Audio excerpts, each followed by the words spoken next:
Hi, shout out Jeremy's TV at sa lahat ng viewers. Thank you sa lahat sa inyo sa suporta ninyo sa amin. Mag-iingat kayo and God bless you.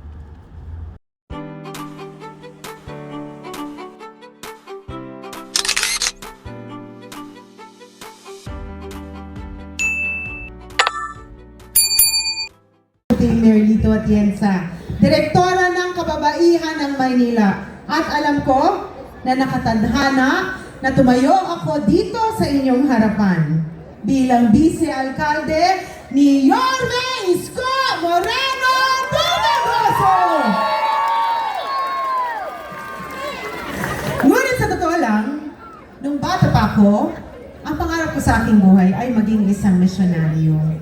Ngunit hindi po yun nais sa katuparan, kaya ginamit ko ang pagiging bunsong anak ng Vice-Alcalde para maging aktibo na iparinig ang boses ng mga kabataan at magbalik ng pag-asa sa buhay ng mga bata na nasa MYRC dito sa Maynila. At kung ang aking ama ay alkalde ng Maynila, ako po ay naging aktibo sa iba't ibang church organizations. Buwan-buwan pumupunta po ako na sa Bilibid Prison para mag-feeding at medical mission doon. At kung ang aking ama naman ay naging congressman ng Buhay Party List, libo-libong food packs ang ipinamahagi po sa inyo. Ako po ang gumawa ng paraan para mangyari po ang lahat ng yun. Milyong-milyong halaga ng mga vitamina, milyong-milyong halaga ng mga maintenance, ipinamahagi rin po sa inyo. Ngunit kahit kailan, hindi po kayo nakatanggap na meron akong picture doon sa mga pinadala sa inyo. Ngayon ko lang nilabas ang aking mukha. Dahil naging mas importante po para sa akin ay, na pag ako ay tumingin sa itaas, alam ng Panginoon na ginamit ko ang aking buhay para maging kamay niya dito sa mundo. Pero nagbago po ang perspektibo ko pagdating sa pagpasok sa mundo ng politika. Noong ako po ay naging isang broadcast journalist kagaya ng aking kapatid na si Kuya Kim. Kilala niyo po yun? Tayo-tayo lang naman, hindi ko kayo isusumbong. Sino po ang mas pogi? Si Kuya Kim o si Ali? Parang wala ako narinig na nagsabing Kuya Kim, ni isa.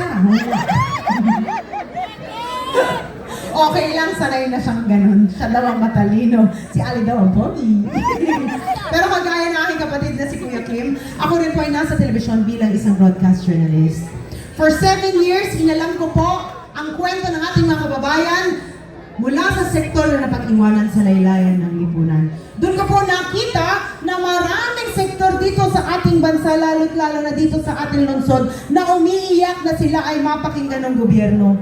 Pero, nakita ko na kahit ano pala ang isigaw nating lahat, kung ang gobyerno hindi marunong makinig sa tao, ika nga ni Yorme! Nga nga! Nga nga! Parin pala tayong lahat. Kaya, nung nakilala ko po ang isang lola na ang pangalan niya ay Nanay Emelita, yun, maganda pa ako dyan. Ngayon, nog-nog na ako. Pero dyan medyo maputi pa ako. Yan po si Nanay Emelita. At sa programa ko, kailangan kong kunin ang kanyang kwento. Sinabi niya sa akin na nabuhay daw siya sa kahirapan. At 85 years old na siya, gabi-gabi, ang kasama niya matulog sa isang maliit na kariton ay mga basura at mga daga. At ang isang sinabi niya sa akin, na talagang natamaan po ang aking puso, sinabi niya malapit na siyang mamaalam. Ngunit mukhang dumaan lang daw siya dito sa mundo na parang isang daga. Yan po ang nagbukas ng aking puso na tumayo dito sa inyong harapan para makasiguro na dito sa Maynila wala nang dadaanan Nanay Emelita. Dahil naniniwala po ako na kung gumagana ang gobyerno dito sa ating lungsod, dapat pag kayo ay nagpapatingin sa Esperanza Health Center, dapat siksik liglig ang gamot, vitamina, maintenance, at dapat pag kayo ay pumupunta doon, hindi kayo sinusungitan ng kahit na sino man.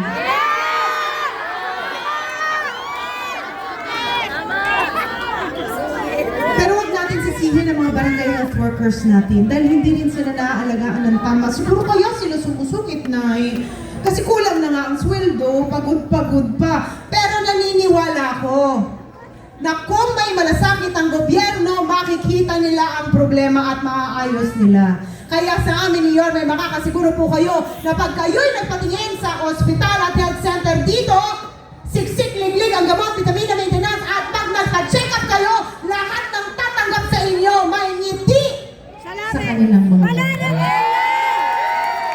Hahaba na po ang inyong buhay at hindi na kayo mga high blood. Ako rin po ay tumatayo para sa ating mga kababayan na may kapansanan.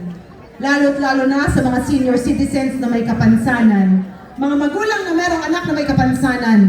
Balang araw sa amin ni Yorme, magiging mas sensitibo na ang gobyerno sa pangangailangan. Holiday appointment! Ano po yun? Tawag daw cellphone. Tatawag ka sa akin. Wala, hindi. Doon sa clinic. Hindi kayo makatawag po. Mamaya magkwentuhan po tayo sa labas. Wala nang online. Taas mo ang kamay ng mga magulang na narito ngayon. Taas ang kamay ng mga solo parents dito ngayon. Alam mo mas mahirap maging solo parent. Alam niyo po kung bakit? Dahil ang solo parent sa gabi, malamig at wala kayong kayakan. Pero huwag kayo mag-alala dahil alam ko mamayang gabi maganda ang panaginip niyo dahil nakita niyo na si Yorme. Tama mo ba, Nay? Akala mo na ibang bata pa ako. Pero sa totoo lang, 43 years old na po ako.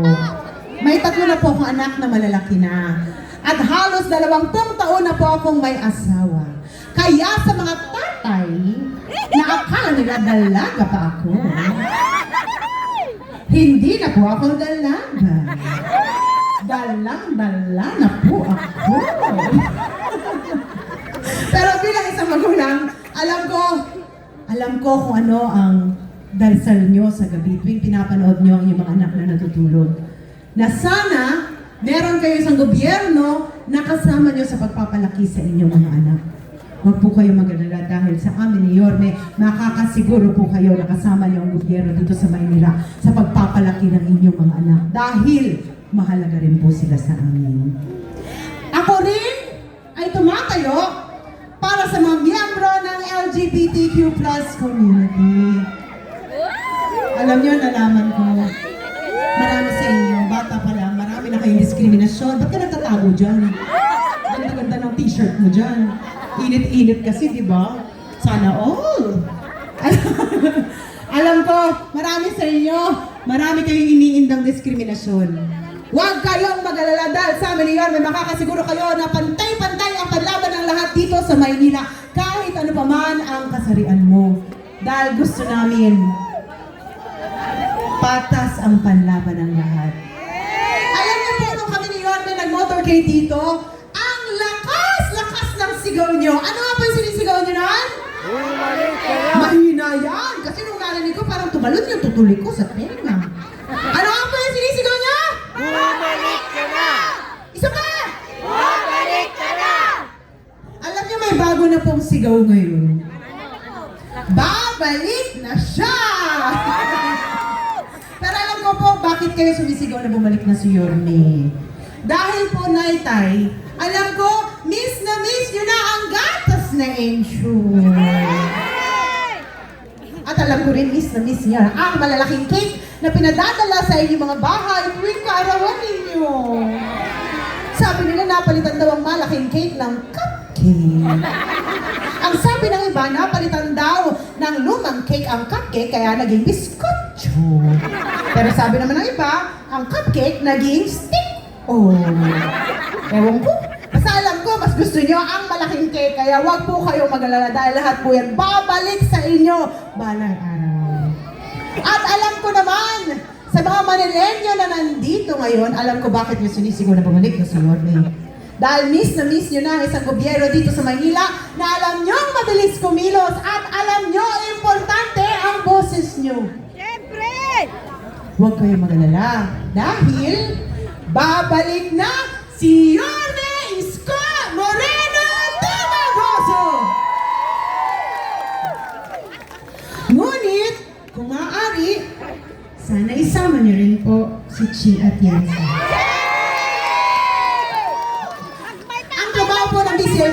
maging presiding officer, maging ina ng konseho, gumawa ng mga batas, polisiya at programa na dapat angkop sa pangangailangan nyo.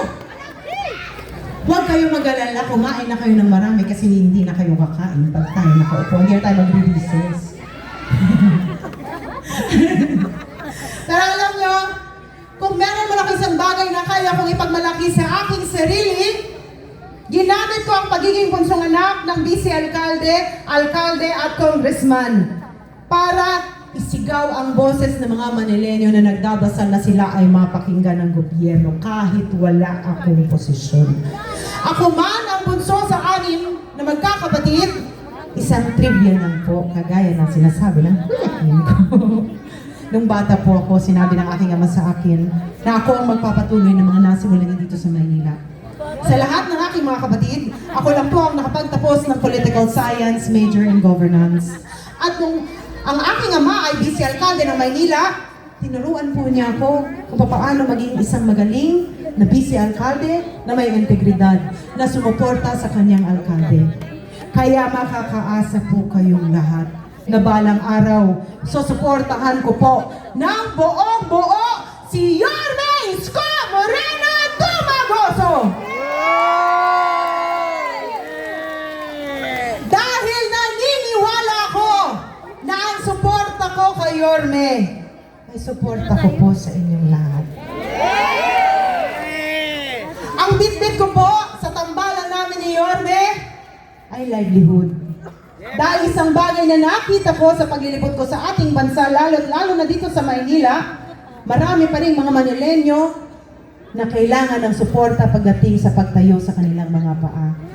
Kaya balang araw, makakasiguro kayo na dito sa Maynila, mas marami ng maliliit na negosyo at negosyante ang mag-uusbungan para sa ganon tumaas ang antas ng pamumuhay ng lahat. Dahil bilang direktora ng kababaihan ng Maynila, for 40 years, may posisyon o wala, tuloy-tuloy lamang ang ginagawa naming livelihood program rollouts para sa mga Manileño. Kaya makakaasa po kayo na balang araw, dadami pa po to para pati ang aming mga lolo at lola, busy na. At ang mga marites, hindi na kayo mag-aaksaya ng oras pag-usapan ng kwento ng inyong kapitbahay. At may gagawin na kayong makabuluhan sa inyong mga kamay. Kanina, tinawag po akong liwanag ng Maynila. Ngunit sa totoo lang, ang gusto ko pong mangyari, ibalik ang pag-asa sa inyong mga puso na meron ng isang gobyerno na paparating na alam niyo ang maaasahan ninyo. Isang gobyerno na gumagana na kung saan ang inyong mga boses. Moreno Tumagoso. Ako po si Chia Tienza, ang kanyang vice alkalde. At huwag niyo pong kalilimutan na suportahan din ang aming kaibigan na si Congressman Joey Roy! At isama niyo na rin ang lahat ng mga konsehal under your mysteries. Maraming salamat po. Mahal na mahal ko po kayo.